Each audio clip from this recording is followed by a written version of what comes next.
بسم الله الرحمن الرحيم، والصلاة والسلام على أشرف المرسلين سيدنا محمد، طب القلوب ودوائها وعافية الأبدان وشفائها ونور الأبصار وضيائها، صلى الله عليه وعلى آله وصحبه وسلم. ثم أما بعد، نبدأ حلقة جديدة من حلقات وجهة نظر على قناة وائل سيف النصر. أهلا بحضراتكم. طبعا الكلام كله ولا حديث يعلو عن كأس العالم لكرة القدم للرجال. وطبعا اتفرجنا كلنا على المباريات اللي هي الجولة الأولى من الدور الأول اللي هو دوري المجموعات. وأفضل شيء في دوري المجموعات حتى الآن فوز منتخب السعودية والفرحة الهستيرية للشعب المصري بصفة خاصة والشعب العربي بصفة عامة. وما شاء الله ما شاء الله ما شاء الله، يا أخضر فخورون بك، يا أخضر يا سعودي فخورون بك، نرفع لكم القبعة يا سعوديين. ألف ألف ألف مليون مبروك. فوز السعودية على الأرجنتين، على ميسي 2-1 بروح، بقتالية، بجدية، برجولة، بروح الفانيلا الحمراء بتاعة النادي الأهلي. هي دي الروح اللي كسرت ميسي ورفاقه.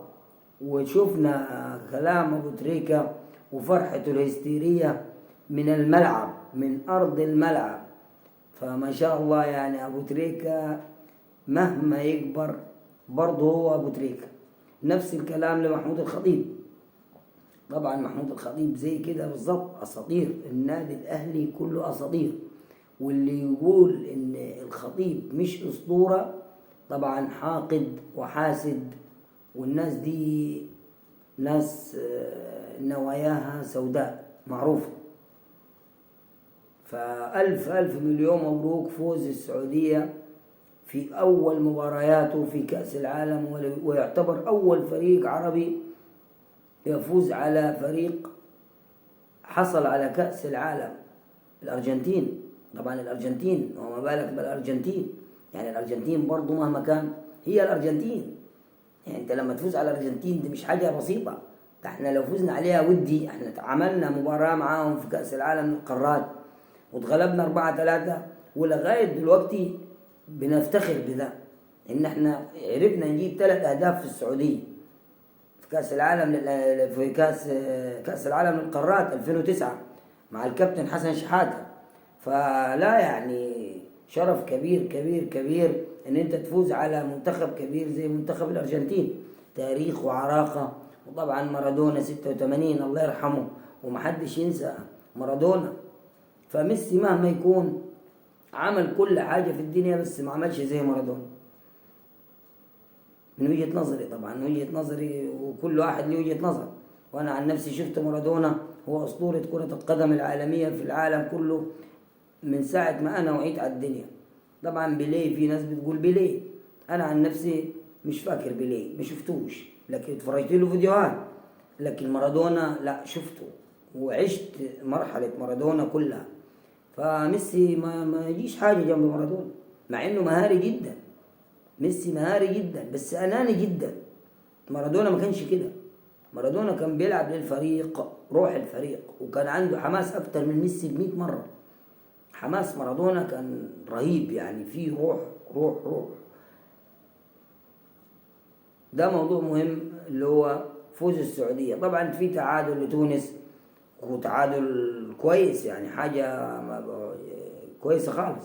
وتعادل المغرب، طبعا تعادل المغرب برضو تعادل عادل، يعني حاجة كويسة. كنا نتمنى فوز المغرب، ولكن وغانا طبعا اتغلبت والكاميرون اتغلبت. فاحنا مش عارفين الأفارقة ليه عاملين فينا كده. يعني الكاميرون أضعف فريق في البطولة بتهيألي لغاية دلوقتي، وللأسف الشديد يعني صعدت على حساب الجزائر. وكلنا اتفرجنا وشفنا ان الكاميرون صعدت على حساب الجزائر بفعل فاعل. ربنا يسامحك بكاري يسامح، ربنا ما يسامحه اللي خلى الجزائر ما تصعدش. طبعا كان في ظلم تحكيم رهيب في المباراة بتاعت العودة دي. فألف مبروك للسعودية وألف مبروك لكل العرب رغم هزيمة قطر في المباراة الافتتاحية، ولكن السعودية أعادت الروح للبطولة مرة أخرى. وعايزين نتفرج بقى على باقي العرب إن شاء الله في الجولات القادمة. تونس والمغرب حاجة كويسة، تونس والمغرب، وقطر تستعيد قوتها لأن ده مش مستوى قطر. حتى قطر لما لعبت في كأس العرب كانت أحسن من كده، كان في روح. طبعا رهبة المباراة الافتتاحية ورهبة كأس العالم، فإن شاء الله تزول الرهبة دي، وبإذن الله بإذن الله الأولاد يأدوا، الرجال يأدوا مباريات أفضل من الأولى اللي هي المباراة الافتتاحية قدام مش عارف لعبوا كوستاريكا ولا لعبوا مين، نسيت والله يعني. لعبوا حد من أمريكا الجنوبية، فنزويلا بتهيألي اتغلبوا المهم 2-0. فكانت مباراة حتى الواحد نساها مع إن اتفرجتها كاملة. الحاجة الوحشة الواحد ما بيحبش يفتكرها، بس هنفتكر الحاجات الوحشة غصب عننا. احنا طبعا هنبدأ كلامنا كله بالحاجة الكويسة. فالحاجة الكويسة السعودية، اللهم صل على النبي، اللهم صل على النبي، وإلى الأمام دائما، إلى الأمام دائما يا سعودية. المنتخب السعودي الأخضر يفوز في أولى مبارياته بكأس العالم، وكلام جميل كلام جميل. الكلام الثاني الجميل عقد الرعاية اللي عمله محمود الخطيب وشفناه على الهواء، حاجة مشرفة للغاية. عقد رعاية مع شركة اتصالات مصر، وطبعا شركة اتصالات مصر شركة مش أول مرة ترعى النادي الأهلي، ولكن عقد الرعاية السنة دي الأربع سنين اللي جايين دول عقد كبير جدا يفوق المليار جنيه أو يقال 2 مليار، غير إنه في استعداد عند اتصالات مصر إنها تجيب شركة إماراتية. طبعا هي اتصالات مصر الأم اتصالات الكبيرة في الإمارات، فهيجيبوا شركة بيقال والله أعلم إنها تبني استاد النادي الأهلي. وطبعا احنا عارفين إن في شركات إماراتية وشركات ألمانية وفي شركات صينية داخلة في استاد النادي الأهلي. فهذه كلها حاجات يعني الخطيب ما شاء الله ومجلس إدارة النادي الأهلي بكامله العامر فاروق ومحمد الجارح وطارق قنديل والضماطي وخالد مرتجي، طبعا وزير عندنا، وزير يعتبر وزير المالية خالد مرتجي في النادي الأهلي. طبعا الناس دي كلها ناس قمم وكوادر جاية بإذن الله. الأهلي لا ينضب من المواهب الإدارية. وسمعنا كلام المدير التنفيذي لشركة اتصالات مصر وفخره بالنادي الأهلي. هو ده النادي الأهلي ولا عزاء للزمالك. طبعا الزمالك ما يقدرش، ولا مش عارف أقول ما يقدرش ولا هو يقدر، بس اللي قائمين عليه هم اللي مضيعينه بصراحة يعني، لأن الزمالك مش فريق قليل. فلا يعني التعامل مع محمود الخطيب وواحد زي محمود الخطيب شرف كبير شرف كبير جدا، زي ما تضمن كلام المدير التنفيذي والناس اللي قائمة المسؤولين عن شركة اتصالات مصر. فبإذن الله يكون لهم دور في بناء الاستاد، ويكون لهم دور في فرع التجمع الخامس وافتتاحه إن شاء الله قريبا. فده كله ده كلام خير إن شاء الله بإذن الله للنادي الأهلي.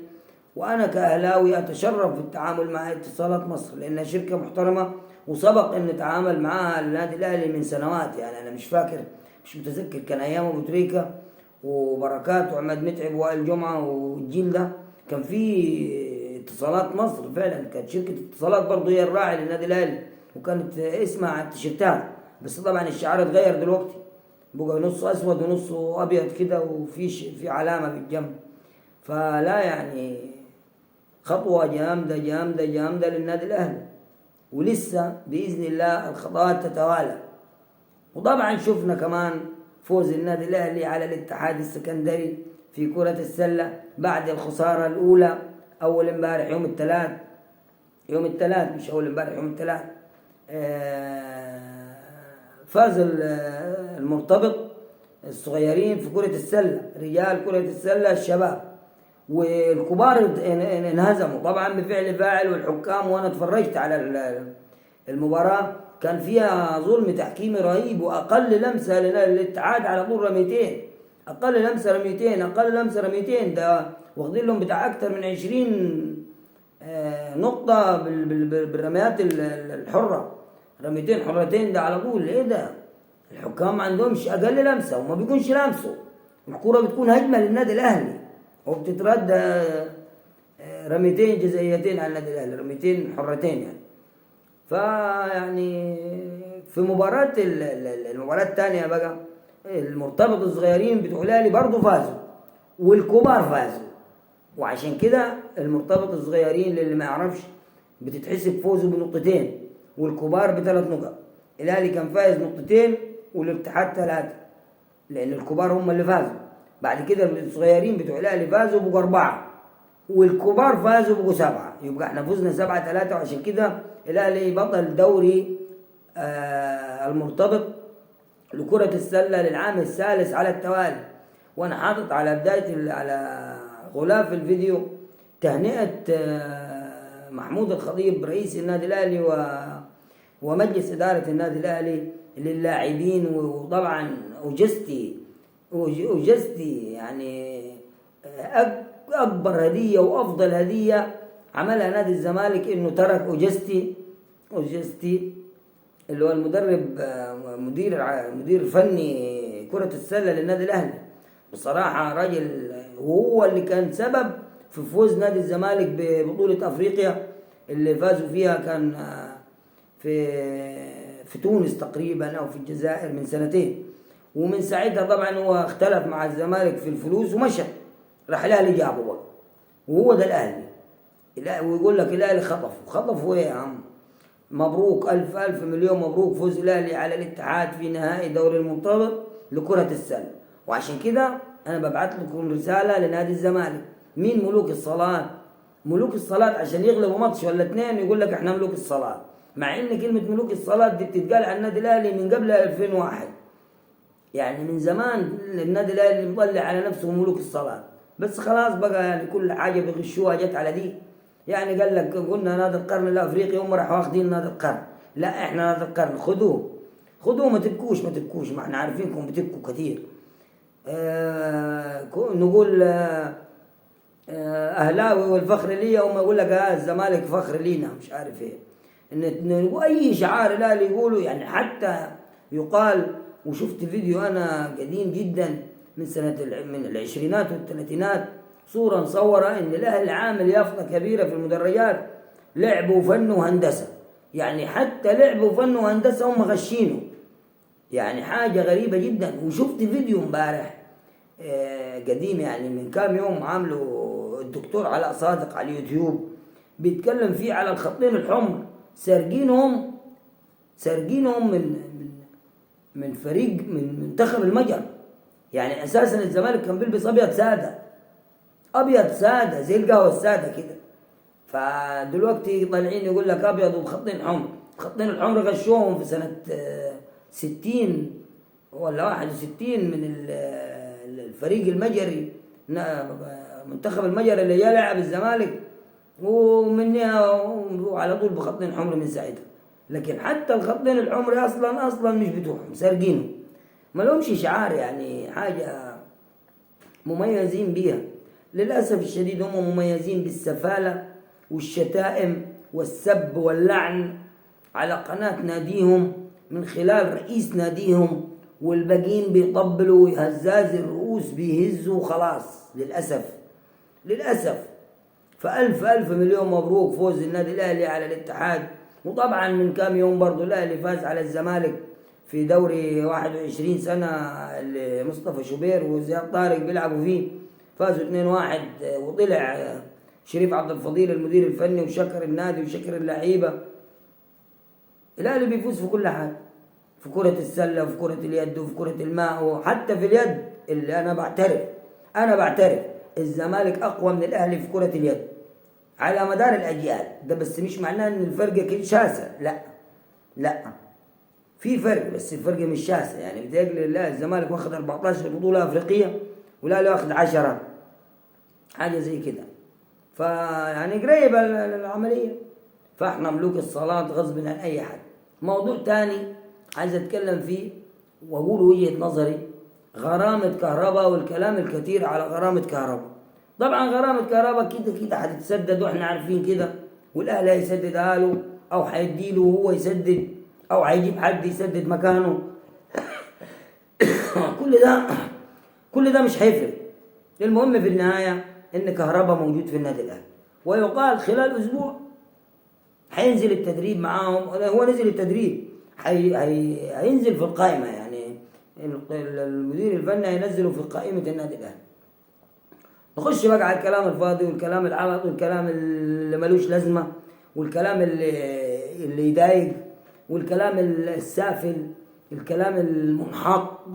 وللأسف الشديد الانحطاط وصل إلى العالمية وفضيحة في المونديال لمؤيدي المثليين. طبعا الناس فاهمة يعني ايه مؤيدي المثليين، وعايزين يلبسوا شعار